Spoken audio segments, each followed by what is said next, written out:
नमस्कार, city post में आपका स्वागत है। मैं स्नेहा भारती आपके साथ।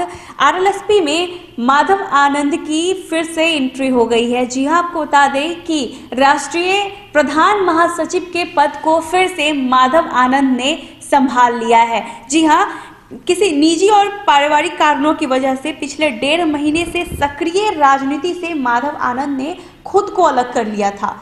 अब एक बार फिर माधव आनंद करीब 1.5 महीने के बाद बिहार के सक्रिय राजनीति में अपनी कदम रख दी है। कहने को तो माधव आनंद उपेंद्र कुशवाहा के नेतृत्व वाली आरएलएसपी के राष्ट्रीय प्रधान महासचिव हैं, लेकिन इस पार्टी में वह नंबर 2 की हैसियत रखते हैं और पार्टी के ज्यादातर फैसलों पर इनकी फुटप्रिंट भी दिखती है।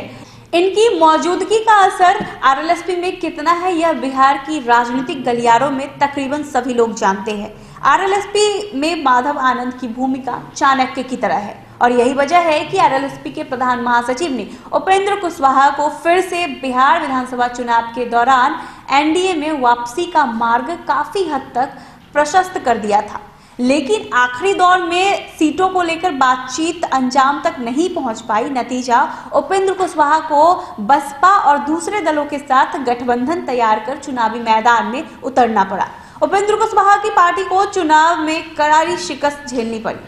अब जब फिर से माधव आनंद ने आरएलएसपी में प्रधान महासचिव की जिम्मेदारी सक्रिय रूप से संभाली है, तो एक बार फिर से बिहार की राजनीति में कयासों का दौर शुरू हो गया है। फिर से राजनीतिक गलियारों में चर्चा होने लगी है कि क्या उपेंद्र कुशवाहा की एनडीए में वापसी तो नहीं हो रही है।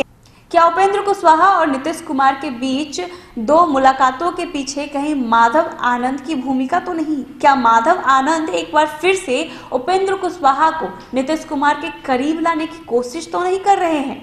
बिहार की राजनीति में उपेंद्र कुशवाहा को लेकर सवाल कई हैं, लेकिन आने वाले दिनों में पता चलेगा कि बिहार की राजनीति में एक नए चाणक्य का उदय होने जा रहा है।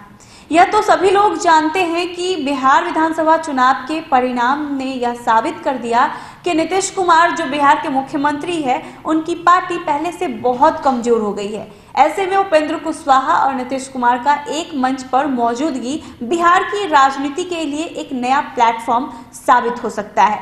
लव और कुश की जोड़ी आने वाले दिनों में कई तरह के कमाल दिखा सकती है, ये कयास लगाए जा रहे हैं।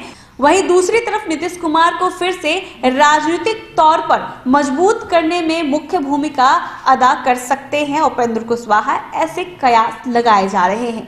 बिहार चुनाव से ठीक पहले माधव आनंद ने आरएलएसपी के राष्ट्रीय प्रधान महासचिव के पद से इस्तीफा दे दिया था, लेकिन पार्टी प्रमुख उपेंद्र कुशवाहा के कहने पर माधव आनंद ने एक बार फिर से सक्रिय राजनीति में लौटने का फैसला कर लिया और वो लौट गए हैं। आपको बता दें कि आरएलएसपी के राष्ट्रीय प्रधान महासचिव के पद को फिर से उन्होंने संभाल लिया है, जिसके बाद अब बिहार के राजनीतिक गलियारों में कयासों के जो बाजार है वो गर्म हो गए हैं। जी हां, आपको बता दें कि माधव आनंद के आरएलएसपी में लौटने के बाद अब कयास लगाए जा रहे हैं कि एनडीए में उपेंद्र कुशवाहा की वापसी हो सकती है और राजनीतिक तौर पर उपेंद्र कुशवाहा नीतीश कुमार को मजबूत भी कर सकते हैं, ऐसी खबरें आ रही हैं। अब देखने वाली बात होगी कि उपेंद्र कुशवाहा और नीतीश कुमार माधव आनंद के आने के बाद करीब आते हैं या नहीं।